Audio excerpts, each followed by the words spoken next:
Morning, everyone. So I'm Wee, and I've met some of you over the course of yesterday, which I'm happy about. I'm Singaporean, as you can tell from my accent. Probably I used to do market development work for Southeast Asia, and I have just moved to Berlin to join my current company to develop the Asia market. So my company is uberall. So in case you're getting confused whether or not we're doing a taxi management service or something, no, they're in the business of getting people to places. But we are in the business of getting places to people. And that's, basically a lot of what you guys are doing today with your businesses. So my topic today is really about voice search and how that has been changing the way consumers are looking for information on the internet, and also how you can help businesses in your regions to make use of those differences and help them get found better. So at the basis of it, there's a difference between the way we search using our voice versus the way we search by typing in information. So because we use our voice, we tend to be more conversational in the way we talk to the device, to the search engine. It would include, for example, us using more complete sentences, so the search terms tend to be longer, whereas in text, it's a bit more inconvenient. You type less into your phone. And this is how I would like to illustrate what I mean. So for example, when you're looking for a restaurant sitting in your office, you might just type in restaurant. Whereas if you're talking to your phone, there is a higher likelihood that you're going to say, hey, I want to find restaurants near me with outdoor seating, for example. And the main difference really is that in these two phone screens, there are 3 different restaurants being listed, and they're both different whether or not you're just typing restaurants or whether you're saying near me with outdoor seating. And there are 2 keywords here that is happening with voice search. Firstly, you say near me. That one, okay, fine, if you're not typing into your phone. Google is smart enough to realize that you're looking for a location, and it gives you results that are near you. But with the second one, if you're saying outdoor seating, you realize that these results are turning up because they have written in their restaurant descriptions the fact that they either have a veranda or an outdoor place for you to interact with your friends. So if I'm a business, really these are information that I want to include in my business profile so that I can be found, right? Next, digital assistants. So when we use voice search, we don't just open up an app, tap on the microphone button and talk to it. We hold on to our phone home button. We say, hey Siri, look for something. And this is how we interact with our digital assistants when we want to use our voice. So with Google, yes, the Pixel, they're on Google search. To be honest, Siri previously was on Bing. They just switched to Google. But the likes of Cortana, the likes of Alexa, the search is still powered by Bing. So as much as we like to say, let me Google for something, a lot of times, if we are using our digital assistants, we don't control the search engines that we are using, and we need to be found on those search engines as well. The next thing is the very fact that they're called our digital assistants. We want them to do something for us. So instead of just saying, find me a restaurant, what I want to sit on my couch. I want to have food delivered to my doorstep, right? And I will say, hey Siri, order me some Indian food. And this is what appears on my home screen without me unlocking my phone. I have a pack of 3, restaurants suggested to me. I get all the information. What is really interesting is that it's getting listed because it states that, I have delivery. But also the fact that it's cross-referencing other apps that are within the service itself. So these apps, you need to have information on these apps. It's not just Google My Business account. I'm sorry, someone from Google is here. So you need to be found everywhere. And that is really why we're here today. So with uberall, we believe that our system is going to help you plug all the information everywhere. And I'm going to revert back to my thing about the name of my company. So uberall in German actually means everywhere. So it's like Uber is all, and then over, you switch it around, it's like all over. So we need to help businesses get found all over the web. But not just that, we need to enable them to be able to interact with their consumers. Consumers can do something when they find that business listing online. And that's what we do. So at the core of it, we are a digital listings product. We have APIs to all the major directories across the world. We work with the big players like Google, like Facebook, Yelp, Foursquare. And using our platform, you really send out your information across all these international platforms. Some of you may say, okay, certain directories are not so important. But remember yesterday, Andrew spoke about SEO building, like technical SEO behind it. We are actually building really good citations for your businesses, the small businesses, to help them rank better, because Google is relying on all these different sources for that information. And when your information is consistent and accurate, it helps you get found better on their system. And this is what you get when a business is well listed on across all these directories, when someone is opening Yelp, using Uber, using Google Maps. That information is just, in their face, right? The level up to our product is the social media engagement part. So we allow businesses to post and publish news directly through our platform. We also, because of our APIs, are able to receive comments, reviews, and feedback from, from consumers who are writing something about your product or your services. And, we also enable you to reply to those instantaneously, right? So this is something that, in Southeast Asia, where everyone's social, everyone's relying on reviews, what other people are saying, you want to have that tool that allows you to engage with your online consumers. So this is, we all are very familiar with Facebook posts, right? Does anybody know what this is referring to? Anyone? So this is something really new. It's actually Google Posts. So it works very similar to the way we would post updates on our Facebook, but it turns up in your company knowledge pack when someone Googles for your company.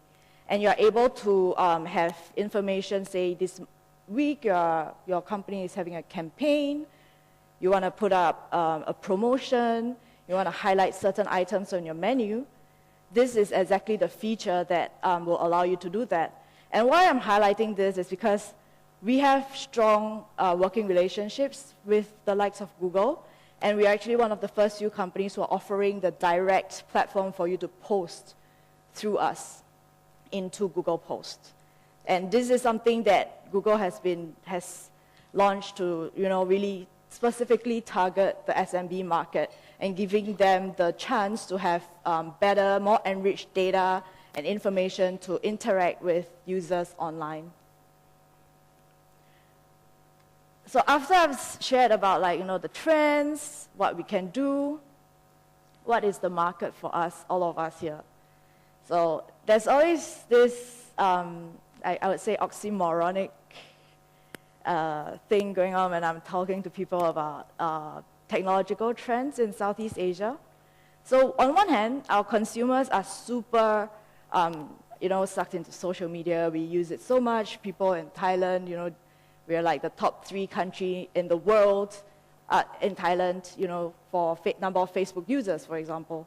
And in places like Philippines, I was talking to one of my partners, and he was telling me about, the situation in Philippines where people, because they want to interact with the internet and fellow users, they are just creating so many social profiles for businesses that they do not own, right? So there's a huge demand in terms of consumers, but businesses-wise, not really. They're still a bit slow.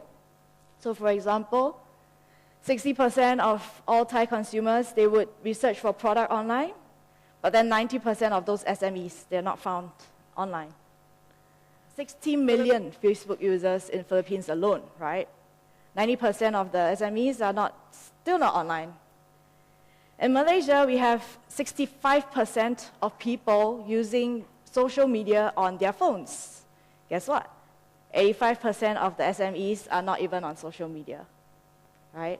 So there is this divergence, and this is where we can really work with you guys to help the SMBs. And I like to quote my colleague, Bernie, on this. So Bernie is the guy, if you see, a bearded white guy who's around, the only bearded white, no, actually both bearded white guys are from my company. And yeah, and he says exactly this, we have a responsibility towards the SMBs. We need to help them get found. And I like to also share a little story from my end. So my mom, she owns her own small business. She has like a clothes store selling clothes in a marketplace. Very typical setup that you will find in Singapore, in a lot of Southeast Asian countries. For a long time, I've been trying to tell her and help her understand you don't need to go online, digital. She doesn't do that because that's not the way she searches for information. That's not the way she interacts with her phone. Her phone may be, newer than mine, fancier than mine, but she doesn't use those features. There was one app actually that got through to her in terms of geolocation, mapping services, and that app was actually Pokemon Go. So that was quite interesting, the way just they deal with their technology, their devices. And there are so many millions of SME around the world exactly facing that issue.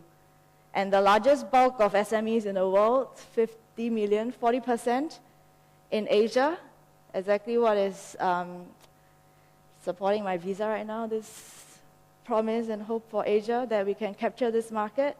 And I know this is a gross underestimate, right? In Indonesia alone, if you count the individual entities of the micro setups, just Indonesia alone, 60 million. So think about that potential in our market. So once again, here we are, uberall. We have a great platform with our modules integrated. I've talked to you about the listings product, the engage product. What is new and really exciting is this ads module, which most of you would be familiar with the way you can publish ads on Facebook, for example. That's exactly what we do. We help you, we enable you to do exactly that through our platform into Facebook, into Google.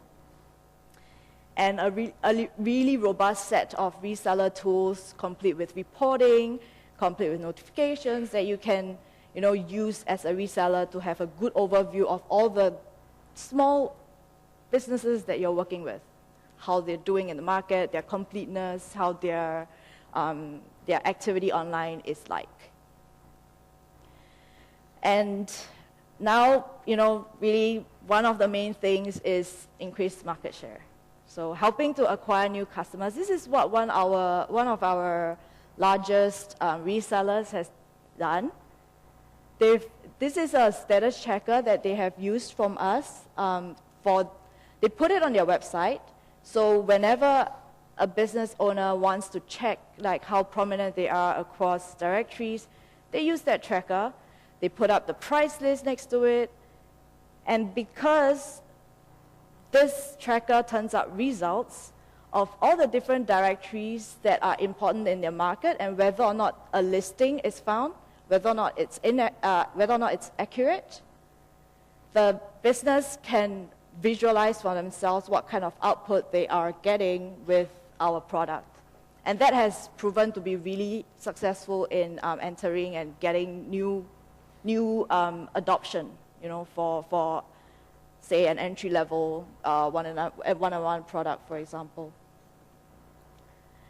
The next, ARPU, always talking about how we can, get more out of each user in the system. What we have to realize is that sometimes we just need to get them first on board with something basic.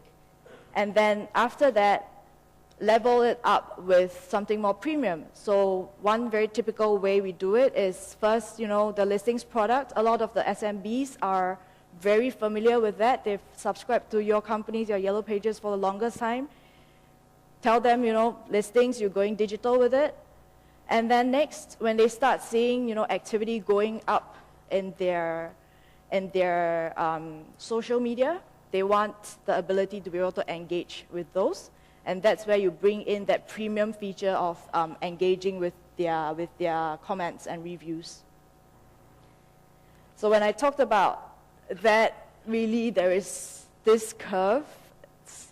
Apologize, it's a bit faint, but generally there is a development curve that customers go through, businesses go through, before they are really internalizing a change, right? Most of the local businesses in Southeast Asia, they're on the verge of getting an understanding of what they need, but not really there. And that's where our product is so flexible and modularized that you can space it out across the entire development curve of a customer. And I mean, the beauty about Southeast Asia is, consumers, we are so in touch with social media. It doesn't have to follow this curve. There are so many people we talk to who are like, okay, yeah, the engage function is really interesting. I can see my SMBs jumping on it. And you can start right from the beginning with, multiple products bundled together. This is one of the last slides. It's a very dangerous slide. I've been told time and again, that I'm not going to promise anything here. But what I've done is I've taken a real customer's growth. I've given some arbitrary values in the way they have priced our product in their market and done this projection over 18 months. Right? So if you assume that you can sell a basic product at $20, for example, and you have a 5% penetration rate in a market of, say, about 100,000, this is how you're going to grow over time. And then, so that's illustrated by the green line. And then with the blue line, it's on the assumption that after 6 months, the customer is signing on to the premium feature, which you can bundle in extra services, you give them more premium products bundled in with it, and that's how potential revenue is going to grow. Please do not ask me which customer this is, but this growth is quite real. It's typical of our partners who are putting in that effort to work with us. And from our end, we also have a specialized team working with our resellers to review how they're growing. We send people down to train your guys. We share some of the best practices in the industry, and that's how we ensure that you guys are penetrating the markets well. So these are some of our partners worldwide. As you may recognize some of the logos, we've just signed. Really happy to be working with Census, who's not so far in Australia, away in Australia. And as well, local search, Swisscom, one of the largest agencies in Switzerland. They chose to work with us. And with that, I'm going to end my presentation. So again, uberall, we're all over the place, our offices in Europe, in America, South Africa, trying to set one up here. So yeah, any questions? Yeah. What is your relationship with Census? What are you doing with Census? Again? What is your relationship with Census? So they're reselling our product. They're reselling? Yes. Are you getting all their data? So we are not in the business of data. We're in the business of providing that technology and the product. So I'm not sure if you're asking whether or not we are trying to monetize the data we get from them. Or... No, I'm just wondering if, as part of the service you're providing, whether all of their POI data passes through your platform? Right.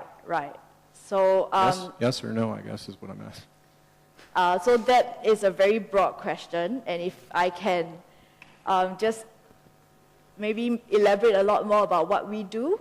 What we have is a platform, and businesses put their location information, like name, address, phone numbers, through our platform. That's it. And we put it out to all the directories, and all this information would otherwise be public. I understand. That's what I'm saying. Is census data going through your platform? Yes or no? There would be a yes, right? All of it? All of it? Okay. Well, let's talk. Ask the BWGs back there, the bearded white guys. Yep, need to be rescued here. He invented a new acronym, by the way, Yep. BWG. Any other question?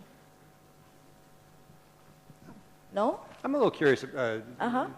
You talk about all those micro SMEs that are not online. What do you think the most likely path to an online presence is for those micro small businesses around Southeast? Is it Facebook or what is it, do you think?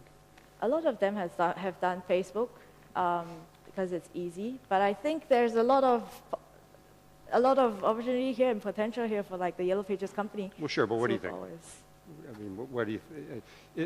There's a lot of time the bypassing websites in favor of just a Facebook presence. You think that's going to be the likely path for all these micro small businesses? Or That's what they have already been doing, and which is why we think that there's a good space for our product to play in. That instead of going through the route of creating a whole website, you can be still found online with your key information that people are interested to know. Through our products, and they get to our product through the guys here. Yeah. There's a discussion of voice search, and I think I'm always curious about the voice search is it creates less inventory because the search results, you're not getting a results page, you're getting a single result. How does that change the business model for search when you have a voice response like that? Now you're asking me like I'm some voice search expert, which I'm not. Well, that's an interesting question, I think, for the It is event. definitely interesting. I mean, with voice search, there's a lot of algorithm going on into identifying the way people are searching, and that's why a lot of the big players are trying to optimize the results for that. So in terms of the business model, I don't know, but based on my industry, you need to have more specific and more pertinent attributes and keywords that allow you to be more visible online. Maybe asked another way, how do you prepare businesses to optimize for that? I guess that's the better question, perhaps. So for example, getting a good description. It's very much the way you would optimize search engine, just that the way people are searching based on text is a bit different from the way they're searching based off their voice, right? You need to be more specific. You need to really identify like the niche areas that you want to play in, so that say 10% of the people are always looking for, takeaway, and then you have that keyword listed in your listing. Okay. Yeah. Any other questions? Okay. Well, then we're going to move into lunch. We have a nice a long lunch, so give you time to get some lunch and have some meetings, catch up on some stuff, and we'll be back here promptly at 2 to start with our afternoon program. So thank you, and I hope you enjoyed this morning. Thanks, Wee.